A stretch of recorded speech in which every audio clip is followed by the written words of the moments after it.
Morning News. Bonjour mesdames et messieurs, bienvenue dans ce Joliba Morning. L'Office central de lutte contre l'enrichissement illicite, l'OCLEI, est une autorité administrative indépendante créée le 23 septembre 2015. Il a plusieurs missions, notamment assurer la coopération et la concertation des autorités nationales concernées par la lutte contre l'enrichissement illicite et exploiter des déclarations de biens. À quel moment parle-t-on de l'enrichissement illicite? Moumoun Guindo, président de l'OCLEI, donne des détails. Lorsque nous aurons démontré que l'intéressé a des biens dont la progression dépasse ses revenus légaux et légitimes, nous aurons alors caractérisé l'enrichissement illicite. Ou lorsque nous aurons démontré que le train de vie d'un agent public n'a pas de rapport avec ses revenus légitimes, nous aurons aussi fait la preuve de l'enrichissement illicite. Mais nous allons très en profondeur. Tous les biens dont nous parlons sont des biens que nos enquêteurs ont vus physiquement. Nous ne nous contentons pas d'une simple affirmation. Ce sont des maisons que nous avons vues, dont nous avons des photos, des maisons qui ont été évaluées par des experts immobiliers qui sont à l'extérieur de l'OCLEI. Ce sont des biens pour lesquels nous avons les titres de propriété, les titres fonciers et les autres documents. Donc lorsque nous affirmons, nous avons tous les éléments. Il y a des cas où les intéressés utilisent des prête-noms. Nous nous efforçons à ce moment de démontrer qu'il s'agit de prête-noms à travers différents éléments qui nous permettent d'attester que la propriété, la quintessence économique et utilitaire appartient bel et bien à l'agent public, même s'il y a un affichage juridique pour essayer de dissimuler la propriété réelle. L'Observatoire citoyen sur la gouvernance et la sécurité a organisé une conférence débat vendredi dernier sur la thématique comment parvenir à une paix négociée avec les groupes armés du Mali. Cette option de dialogue est largement recommandée depuis par les citoyens maliens. Lors de cette conférence, les participants ont fait plusieurs recommandations pour l'opérationnalisation de cette option. La négociation avec les groupes armés du Mali est une recommandation d'une longue date des citoyens maliens qui peine à être concrétisée. Ainsi, l'Observatoire se penche à nouveau sur cette option du dialogue à travers cette conférence débat. Depuis 2019, les Maliens se sont largement exprimés en faveur de la recherche d'une solution politique à travers un dialogue avec les groupes armés pour gérer cette crise-là. Mais depuis cette époque, il n'y a pas eu véritablement d'initiative concrète dans ce sens. L'objectif de cette conférence était de relancer la réflexion et le débat sur la question et de pouvoir sortir avec des pistes concrètes pour aborder cette question. Certains participants estiment que l'option du dialogue doit être privilégiée, tout en maintenant celle de la force. Donc c'était une façon pour nous de mettre en avant, c'est-à-dire ce dialogue, tout en démontrant que l'option militaire à elle seule ne suffit pas, étant donné qu'elle a véritablement montré ses limites. On va négocier avec eux. Mais s'ils refusent en voulant imposer leur doctrine au Mali, je pense que là-bas, il faut utiliser la force. Pour cet expert, il faut proposer aux terroristes la combinaison de droits islamiques et modernes. La Mauritanie, par exemple, a fait un débat doctrinal où il y a un droit islamique, un droit étatique et un droit de la pratique. Ça veut dire aujourd'hui, la combinaison entre les différents types de droits peut nous permettre à trouver à ce qu'on appelle un droit de la pratique. Pour Koumbaba, il faut aller aux négociations, mais en ayant des garanties sur le respect des droits fondamentaux. Donc on a besoin d'être rassuré parce que juste à preuve du contraire, même si on n'est pas musulmane, même si on n'est pas chrétienne, même si on ne suit pas une tradition, aucune religion, on est malienne. Donc c'est très important aussi que nos droits fondamentaux puissent être garantis, quelles que soient les négociations. Le Mali est depuis bientôt une décennie dans une guerre contre le terrorisme. Les efforts militaires n'arrivent toujours pas à bout des leaders du terrorisme. Cette option du dialogue est de plus en plus le nouvel espoir du peuple malien pour sortir de cette crise. Fonds d'appui à la formation professionnelle et le projet de développement des compétences et emploi des jeunes ont été effectués. Une tournée d'une semaine en août dernier dans les 9 établissements bénéficiaires du fonds compétitif. Une visite qui a permis à la délégation de connaître l'état de la mise en œuvre du projet. Aruna Salia Kone. Ils sont 9 établissements privés à bénéficier du fonds compétitif pour le renforcement de l'enseignement et la formation technique et professionnelle. Le fonds vise à améliorer l'éducation et la formation pour l'employabilité en soutenant une formation technique et professionnelle plus efficace et efficiente pour les jeunes scolarisés. Nous avons choisi par appel à candidature 9 établissements privés sur 80 établissements, 90 établissements qui ont postulé. L'objectif visé est d'appuyer l'enseignement technique et professionnel et la formation professionnelle, mais dans les filières qui ont un lien avec le marché du travail, dans les filières demandées par le secteur économique du Mali.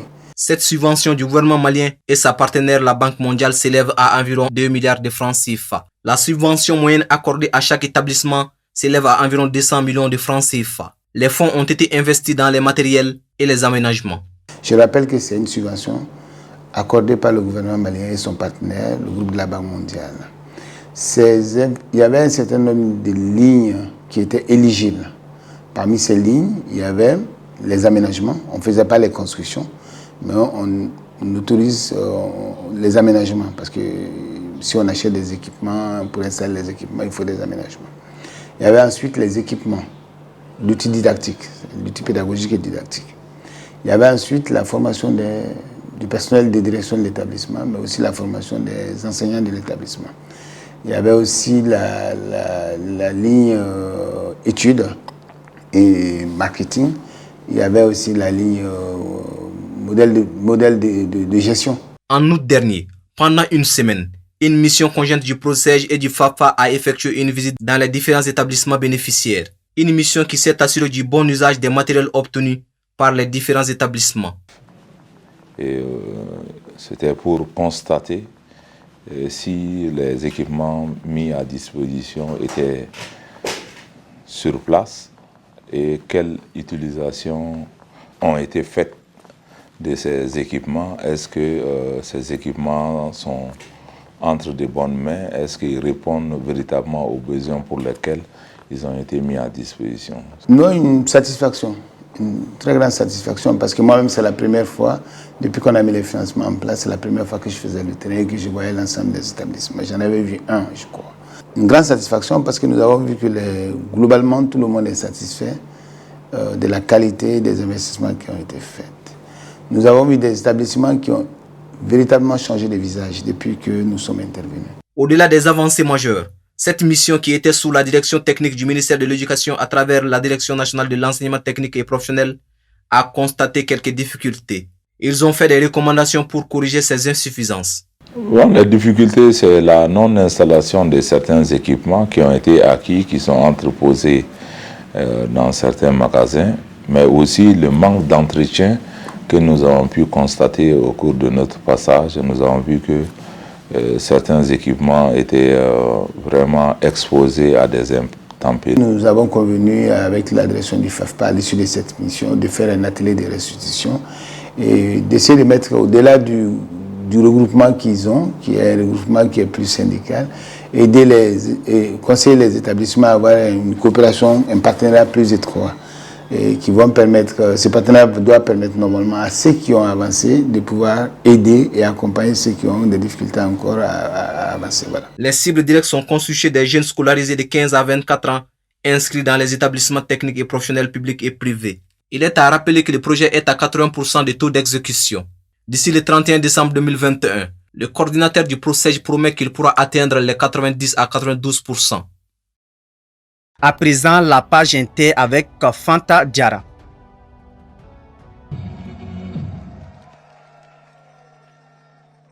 L'ancien président ivoirien Laurent Gbagbo, de retour au pays depuis juin, après 10 ans d'absence, lance un nouveau parti politique panafricain de gauche avec l'élection présidentielle de 2025 en ligne de mire à l'occasion d'un congrès organisé au prestigieux Hôtel Ivoire d'Abidjan. Le FPI, son parti historique fondé dans la clandestinité en 1982, étant désormais aux mains de Afin Guessa, Laurent Gbagbo, âgé de 76 ans, a choisi de donner un nouveau souffle à son retour en créant sa propre formation qui devrait s'appeler Parti des peuples africains Côte d'Ivoire, PPACI. Reste à savoir Quelles personnalités politiques ivoiriennes rejoindront cette plateforme? Si une majorité des cadres du FPI l'ont suivi dans cette nouvelle aventure, quelques inconnus demeurent.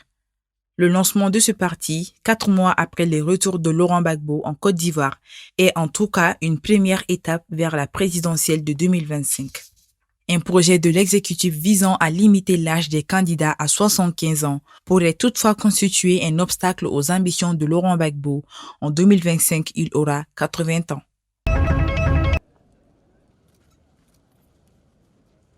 Le président burkinabé Roch Marc Christian Kaboré dépose une gerbe de fleurs au mémorial Thomas Sankara, alors que le pays commémore le 34e anniversaire de la mort de l'ancien président révolutionnaire assassiné le 15 octobre 1987. Les 13 familles éplorées pour leur courage, leur dignité et la foi en la justice de Burkina Faso. Justice de Burkina Faso que je félicite pour le travail fourni qui permet aujourd'hui à la justice militaire de disposer d'un dossier de plus de 20 000 pages pour assurer la manifestation de la vérité dans ce procès historique couvert par plus de 200 journalistes. Pendant les 27 ans de règne de Blaise Compaoré, les circonstances de la mort de Sankara ont été totalement éclipsées et les cérémonies en son honneur n'ont débuté qu'après la chute de Compaoré, poussée au départ par une insurrection. Nous avons espoir que nous saurons qui a fait quoi, pourquoi et comment. Et nous souhaitons que dans ce pays, dans la sous-région, dans l'Afrique et à travers le monde, que les oppositions ne se règlent pas par la violence absolue. La chancelière allemande Angela Merkel rencontre le président turc Recep Tayyip Erdogan à Istanbul, dans l'une des résidences du président pour la dernière fois avant sa retraite politique. Des habitants de Moscou réagissent au passage en Russie de la barre symbolique du millier de décès quotidiens dus au Covid-19. Signe d'une épidémie en pleine explosion sur fond de vaccination poussive de la population et de mesures de restriction très limitées. Alexei Kuznetsov, entrepreneur. Chez nous, les gens ont plutôt l'habitude de compter sur eux-mêmes que de se faire aider par les autres. Je pense pareil. J'estime que personne ne pourra m'aider à part moi-même. C'est sans doute la raison de tout cela. Le faible taux de vaccination en Russie. Anastasia Fomina. Il y a beaucoup de questions parce que le vaccin n'a pas été testé. Il n'y a pas, pour ainsi dire, des cas positifs totalement certains. Par conséquent, je n'ai pas immédiatement fait confiance, mais il s'avère au final qu'il faut le faire. Plus de la moitié des Russes n'envisagent pas de se faire vacciner, selon des sondages indépendants. Depuis le début de la pandémie, le gouvernement comptabilise officiellement 222 315 décès, le chiffre le plus élevé en Europe. L'Institut des statistiques Rostat, qui a une définition plus large des morts liées au coronavirus, fait, lui, état de plus de 400 000 décès. Au Mali, la pratique d'événements extrasportifs dans les endroits réservés au préalable COSPORT est de plus en plus démise. Amadou Toulou et Bakorba Niaré ont recueilli les impressions de la population concernant ce sujet. Suivons. Le fait que Mouroubena concerne va faire un car, donc on est bouloré et terrain il fait un classement. Le fait de venir faire des concerts et des prêches, c'est ça qui détruit le terrain. Mais puisque c'est le Maouloud, cherchez d'autres endroits comme la place du cinquantenaire en donnant le stade du 26 mars, ça va se dégrader encore. On vient juste de l'aménager, nous devons prendre soin de ce stade.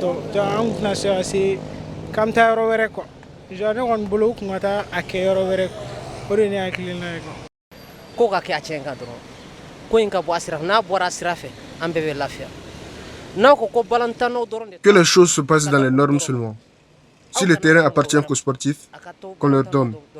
Mais si c'est pour tout le monde, qu'on donne aux prêcheurs en donnant des conseils.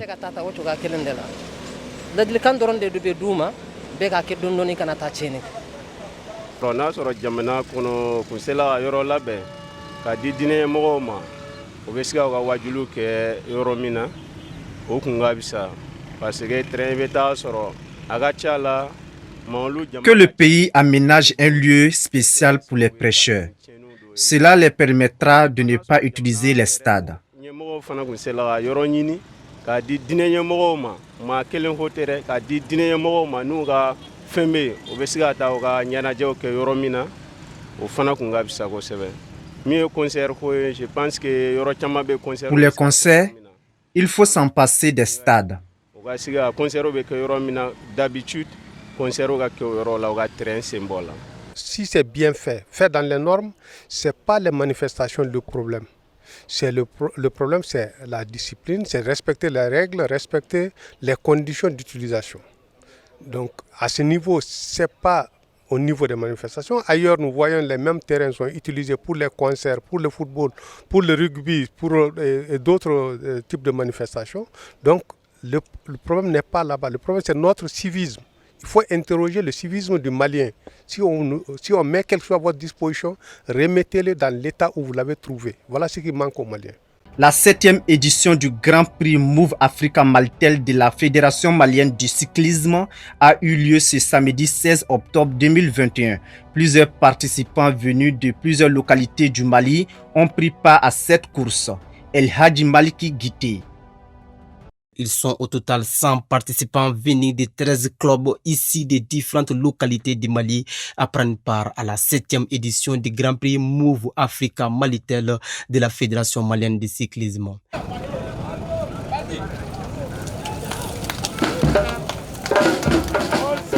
Ainsi, après le départ donné par l'ancien président Dioncounda Traoré, les participants à ce Grand Prix doivent parcourir 126 km sur un itinéraire allant de la Bourse du Travail à l'aéroport du Mali, d'où ils se redirigeront jusqu'à Kati pour enfin revenir à la Bourse du Travail.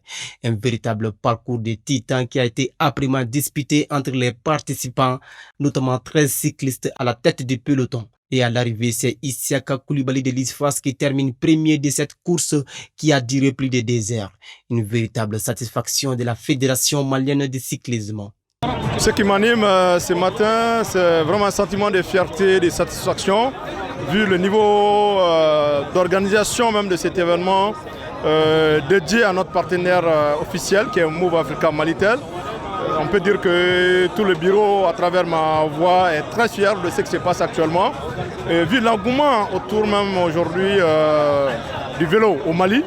Ce Grand Prix intervient après juste la participation du Mali au Grand Prix international Chantal Biya du Cameroun. Quant à l'organisation du Tour du Mali, la fédération est à pied d'œuvre selon le président. Le Tour du Mali, on l'a inscrit et ça a été validé par l'Union cycliste internationale. Il sera organisé, disons, du 3 au 7 février prochain. On est en plein dans l'organisation. Déjà, nous avons reçu au moins 6 correspondances des pays étrangers, des pays européens, notamment la Belgique, la France, les Pays-Bas. Les représentants de Move Africa Malitel, le partenaire officiel de cet événement, se réjouit du niveau et de la performance des cyclistes. J'avoue que je suis très content de voir un grand événement, organisé avec brio et qui a vu compétir 13 équipes des cyclistes de haut niveau. Je suis très content de voir que tout le monde a donné à fond et c'est un événement vraiment grandiose qu'on a pu voir. Le regagnant du jour, Isiaka Koulibaly de l'ISFAS, remercie quant à lui ses entraîneurs. Il y a plus de cyclistes performants qui ont pris part à cette course, mais grâce au conseil des entraîneurs, j'ai pu remporter ce prix. Les 13 premiers au classement ont tous reçu un prix ainsi que les vainqueurs des 3 points chauds. Pour rappel, le public est sorti massivement pour assister à ce Grand Prix qui a vu la participation de plusieurs jeunes venus de l'intérieur du pays. La jeune artiste malienne Faiza a fait l'objet d'une interpellation par le parquet de la commune 4 du district de Bamako, mercredi 13 octobre 2021, suite à la publication de son clip intitulé Wadada qui porterait atteinte aux bonnes mœurs. Si Faiza a été libérée sans charge avec des conseils et des mises en garde le jeudi 15 octobre, son clip lui continue de diviser les observateurs. Plus de détails avec Youssouf Kone.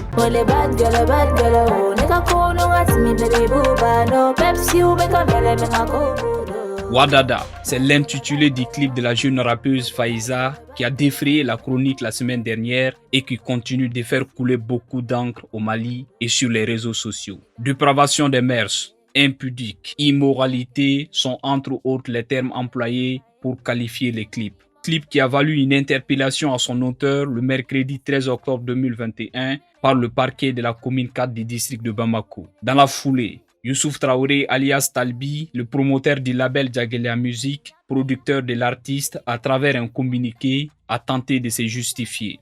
Notre métier d'artiste est souvent incompris par certains à travers nos vidéos et chansons, mais ses réalisations restent purement professionnelles. Talbi a ensuite présenté ses excuses aux uns et aux autres qui ont été offensés par le clip.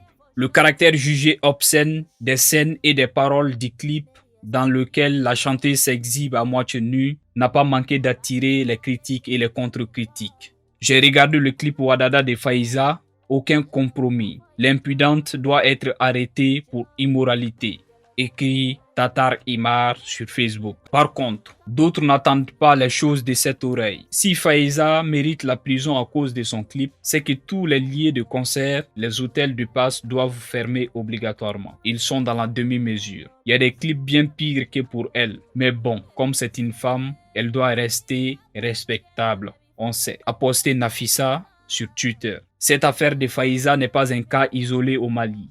D'autres artistes comme Iba Montana pour incitation à la violence et Wizi Wozo pour apologie du viol collectif sont passés par là. Pour Adama Traoré, le président de la Fédération des artistes du Mali, FEDAMA, la seule solution pour minimiser ces interpellations des artistes est la création de réponses adaptées au contexte des cultures populaires mondialisées. La mondialisation, au dire du président de la FEDAMA, ne doit pas nuire aux valeurs culturelles.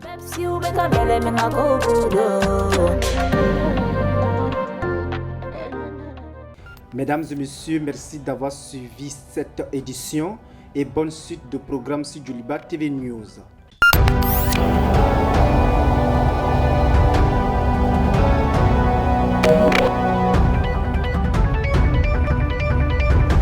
Djoliba Morning News.